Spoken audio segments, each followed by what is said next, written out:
Hello बच्चों, let's see the question. The question is heterospory is the production of heterosporous pteridophytes.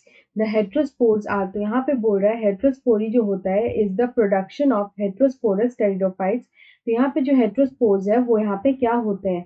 Option A is haploid and diploid alike spores. Option B is large and small spores. Option C is diploid and tetraploid alike spores. And option D is sexual and asexual spores.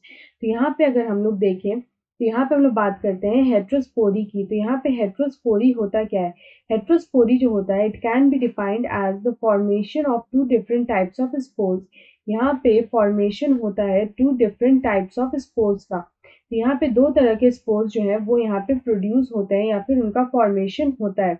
ये जो spores होते हैं these are called macrospores and microspores. These are called macrospores and microspores. तो यहाँ पे ये जो microspores होते हैं ये यहाँ पे स्मॉल होते हैं। These microspores are small spores. और यहाँ पे जो मैक्रोस्पोर्स होते हैं दीज आर लार्ज स्पोर्स। तो यहाँ पे ये दो तरह के स्पोर्स जो हैं वो प्रोड्यूस होते हैं। तो ये हमें जो देखने को मिलता है वो मिलता है इन सम टेरिडोफाइट्स। Example Selaginella. यहाँ पे जो सिलाजिनेला होता है यहाँ पे जो सिलाजिनेला होता है या फिर जो साल्विनिया होता है, Silaginella and Salvinia are two examples of pteridophytes.